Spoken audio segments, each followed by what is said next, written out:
Olá, pessoal! Estamos de volta para mais um bloquinho dessa nossa aula zero e agora a gente vai conversar sobre os tipos celulares.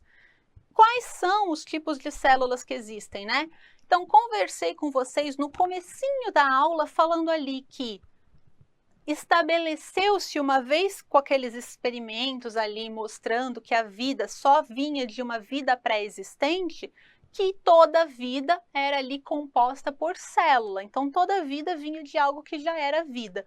E a menor unidade funcional de um ser vivo é uma célula. Então, toda vida vem de uma célula pré-existente. E tudo que é vivo apresenta estrutura, organização celular.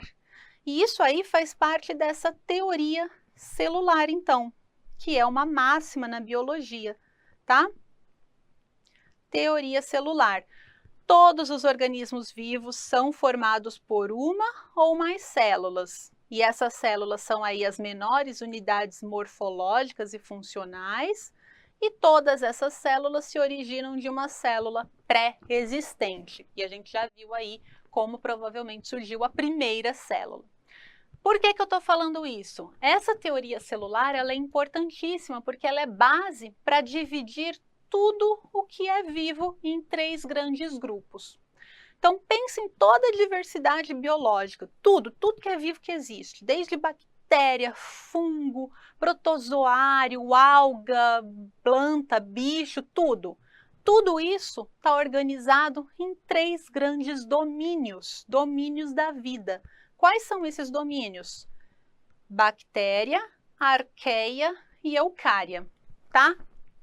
Tudo que é vivo está dentro desses três domínios. Qual a diferença entre eles? Eucária tem células do tipo eucarionte, enquanto bactérias e arqueias têm células do tipo procariontes. Ah, tá, Bruna, beleza. E o que significa isso? Significa que, lembra lá, o que tem numa célula? Membrana plasmática, material genético e citoplasma. Então, membrana plasmática, citoplasma e material genético. Nas células procariontes, é isso aí. Eu tenho aí uma estrutura procarionte celular. Nas células eucariontes, eu tenho esse meu material genético confinado em um núcleo. Então, eu tenho um núcleo, uma membrana nuclear delimitando o meu material genético. Além disso, eu vou ter uma série de especializações aqui para realizar as minhas atividades na minha célula. Então, células eucariontes, elas possuem núcleo e especializações, compartimentos no seu interior especializados em várias funções. Ok? Vamos ver isso. Então, olha lá essa célula, uma célula procarionte. Por quê? Olha só, de cara, o que eu vejo aqui? Material genético, citoplasma, e aí eu tenho aqui ó, uma membrana. Nossa, Bruna, mas eu estou vendo várias outras coisas. Sim, podem, aquilo ali ó, é o basicão de uma célula. Agora elas têm várias outras estruturas. Que estruturas são essas? Veja que o meu citoplasma, ele tem aqui esse material genético, ele tem ó, vários pontinhos azuisinhos aqui, várias bolinhas. Essas bolinhas são o que eu chamo de ribossomos. Então, além de material genético no citoplasma, minhas células procariontes têm ribossomos, que são estruturas proteicas especializadas na produção de proteínas. Então, são estruturas responsáveis pela síntese proteica. Isso meus procariontes têm, porque se as proteínas são os que fazem tudo, exercem todas as funções na célula, toda célula tem que ter proteína, toda célula tem que sintetizar proteína. Então, meus procariontes têm que sintetizar proteína, e quem sintetiza é o ribossomo, tá? Então, eles têm ribossomos aqui no seu citoplasma. Além disso, olha só, tenho aqui a minha membrana, né? Minha membrana aqui plasmática, que não tá dando para eu ver, eu vou pegar a caneta aqui, ó. Minha membrana plasmática. E aí eu tenho uma camada externa, tem esse amarelão aqui, ó. O que é esse amarelão, Bruna? Ele é uma camada que pode aparecer em várias das minhas bactérias, que se chama parede celular. Parede celular. Então, externo à minha membrana, eu tenho essa estrutura de parede celular, que dá forma, né? Que confere aí rigidez a essa célula, tá? E essa parede celular tem composição de peptídeo glicano. Peptídeo glicano, ok? Então, externamente à membrana plasmática, eu tenho uma parede celular. Que mais? Esse meu material genético, ele está tudo aqui, ó, engruvinhado, né? Se eu fosse capaz de pegar esse material genético e esticar, vamos desarrumar? Vamos esticar ele, desenrolar? Se eu esticasse, eu ia ver o quê? Que as pontinhas se unem. Então, ele é uma grande molécula circular. Então, esse DNA é circular. As pontinhas se unem. E isso é uma característica desse tipo de célula, tá? Além disso, esse meu DNA, ele fica meio que agrupadinho num canto. Ele não fica assim, ó. Pensa, eu não tenho uma célula, ele não fica assim largadão, ocupando toda a célula. Não, ele fica meio que acumulado num canto. Esse acúmulo de DNA num cantinho é o que eu chamo de nucleóide. Esse nucleóide, gente, não é uma membrana envolvendo esse DNA, não tem membrana ali. É só uma região de acúmulo de DNA, que eu chamo de nucleóide, tá? Também característica da minha célula procarionte. Podem aparecer, nesta figura não está representado, mas poderiam aparecer pequenos fragmentos de DNA circulares, que são o que eu chamo de plasmídios.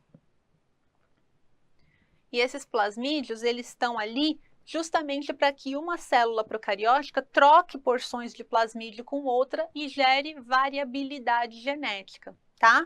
Então, são pequenos segmentos, fragmentinhos aí, pequenas moléculazinhas de DNA curtinhas, circulares, tá? Eles ficariam aqui assim, ó, os plasmídios, ok? E eu posso ter estruturas, ó, locomotoras, como flagelos e vários cílios aí, que fazem, então, locomoção dessa minha célula.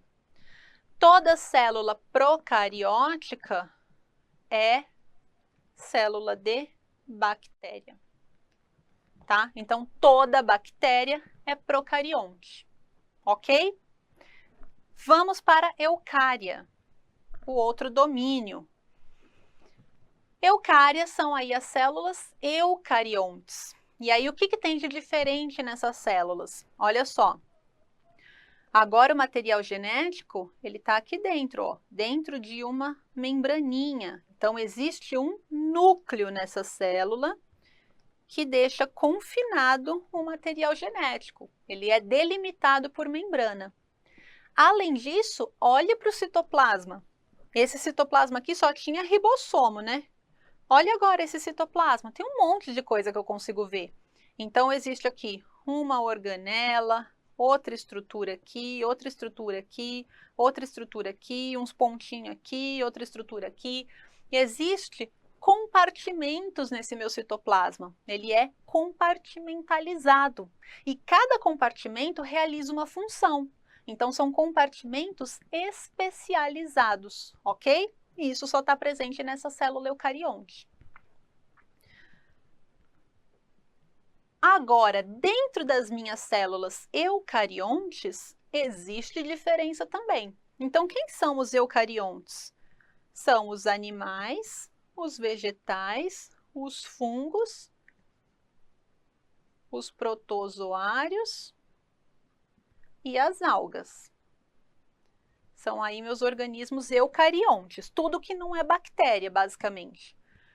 Olha comigo, todos os animais têm essa estrutura celular, uma membrana plasmática, um citoplasma amarelinho aqui, um núcleo com material genético, uma estrutura aqui responsável pela respiração, chamada mitocôndria, uma estrutura responsável pela síntese proteica, chamada retículo endoplasmático rugoso, ribossomos, retículo endoplasmático liso, responsável pela síntese de lipídios, complexo de Golgi e lisossomo, que fazem aí transporte, armazenamento e transporte e digestão de substâncias, centríolos, que vão formar ali esqueletos, né, celulares ou citoesqueleto, tá? Toda célula animal tem esses componentes.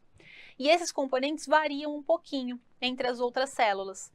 Nas plantas, por exemplo, elas têm quase tudo isso que tem na célula animal, ó. É bem parecido. Mas qual é a diferença gritante? Para começar, ó, tem esse verdinho aqui por fora, que na célula animal não tem. Então, plantas têm parede celular. Ah, igual bactéria, Bruna? Igual bactéria, mas de composição diferente. Bactéria tem parede celular de peptídeo glicano e plantas têm parede celular de celulose, tá? Além disso, olha só, nas plantas tem essa estrutura verdinha aqui, ó, que não tem nos animais. Isso aqui é cloroplasto. Então, um compartimento que vai ser responsável por fazer fotossíntese, por fabricar o próprio alimento. Animais não fabricam seu próprio alimento, eles adquirem da alimentação, né? Então, comendo planta ou comendo outros animais. Agora, a planta, ela pega ali a luzinha do sol e faz seu próprio alimento nessas estruturas que são aí os cloroplastos, tá? E ela tem, ó, esse piscinão aqui, que é um vacúolo central, um grande vacúolo central que vai fazer osmorregulação e armazenar vários componentes na minha célula vegetal. E esse vacúolo central grandão não ocorre aqui nas minhas células animais. Beleza? Mas minha célula animal tem citoesqueleto e as plantas não têm. Então, existem coisas que estão presentes só na célula animal e existem coisas que estão só na célula vegetal. A maioria, as duas possuem, né? Então, elas são bem parecidas, com algumas exceções, tá? E na minha célula de fungo? Também, ó, bem parecida com a minha célula animal, bem parecida. Qual é a grande diferença? Ela não tem esse citoesqueleto também, ó, eu não estou vendo isso dentro dela, e ela também tem uma parede celular, mas não é uma parede celular de celulose, nem de peptídeo glicano, é uma parede celular de quitina, tá?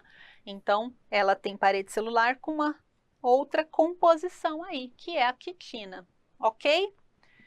Então, tá aí, diferenças entre as células eucarióticas. E a gente vai trabalhar muito, na maioria do curso a gente vai trabalhar pensando na célula animal, quando tiver ali particularidades, então, dos fungos, a gente fala das células dele, e quando estudar, lógico, né, botânica, biologia vegetal, vamos falar então da vegetal.